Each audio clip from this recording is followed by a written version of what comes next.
Bueno, a esta pequeña intervención le quería denominar el peligro de los eslóganes, el peligro de la propaganda que se brinda, que se da a través de microcápsulas, una oración, dos oraciones, un pequeño párrafo que contiene un eslogan que se repite continuamente.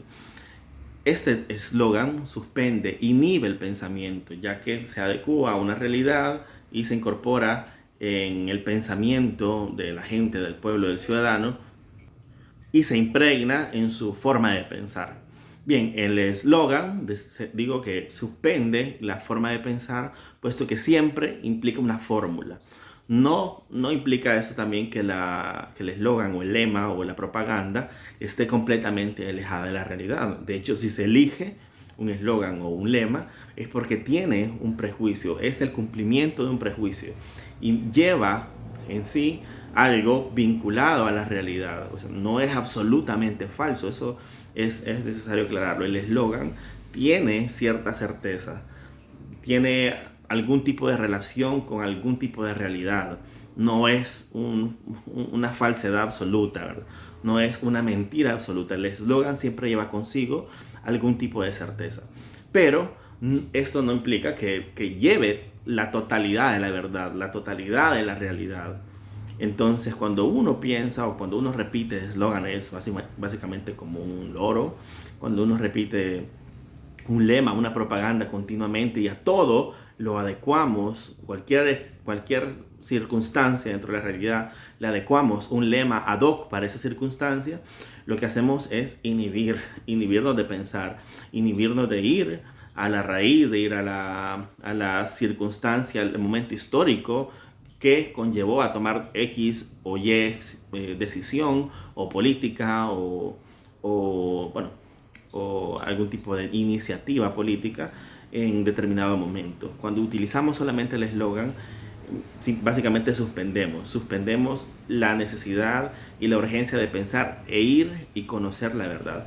Tiene algo relacionado, tal vez por una consecuencia, por un resultado, que por ejemplo no funcionó y pongamos el apodo, pongamos algún tipo de ofensa contra esa decisión, pero no nos adentramos en las circunstancias, en qué fue lo que llevó a tomar esa decisión, en cuáles fueron los factores que influyeron. Así que nada, el Hannah Arendt en su famoso ensayo Eichmann en Jerusalén concluye, bueno, una de sus tantas conclusiones es que Eichmann, que fue un jerarca nazi, que fue uno de los, qué sé yo, administradores o u organizadores de los trenes que, que llevaban a los prisioneros o a los campos de exterminio, ya sea Treblinka, ya sea Auschwitz, por ejemplo, y él era el que organizaba, era un tipo eficaz, por así decirlo, en su trabajo. Y bueno, el juicio, el denominado juicio del siglo, llevado en Jerusalén en los 60, denominado así porque era un jerarca, realmente un tipo que tuvo, que firmó, que suscribió muchísimos de esos viajes que terminaron con miles y miles de vidas.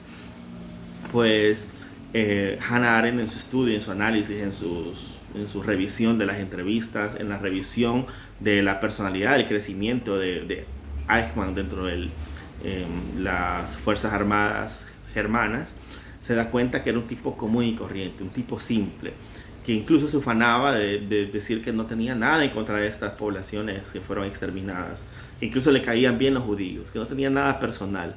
Incluso había ido a la Argentina a vivir una vida de lo más normal del mundo. Sin embargo, también repetía frases, repetía aquellos eslóganes grandilocuentes de alabanza, por ejemplo, a Hitler o a Goebbels, etc. Y para cada circunstancia, para cada situación, él tenía una salida a partir de eslóganes. Entonces dice que suspendía el pensamiento. Porque esto es el espíritu de los tiempos, porque esto es lo que hará grande al pueblo alemán. En fin, siempre tenía una especie de eslogan y suspendía el pensamiento que efectivamente estaba enviando a la muerte como animales básicamente a miles y miles de judíos, ¿verdad? Entonces Hannah Arendt detecta y observa ese gran peligro que es no pensar, que es solamente repetir, que es creerse y comerse toda una propaganda y no pensar de forma detallada en cada circunstancia, en cada situación, y para ir analizando, para tener un criterio, para cribar la información correcta y la incorrecta, y para también hacer un juicio lo más cercano a la verdad, o lo más cercano a la realidad y a los factores que influyeron en esa realidad. Así que nada, eso sería el video de ahora. Pensar, ir a la fuente, no ser holgazanes para pensar, no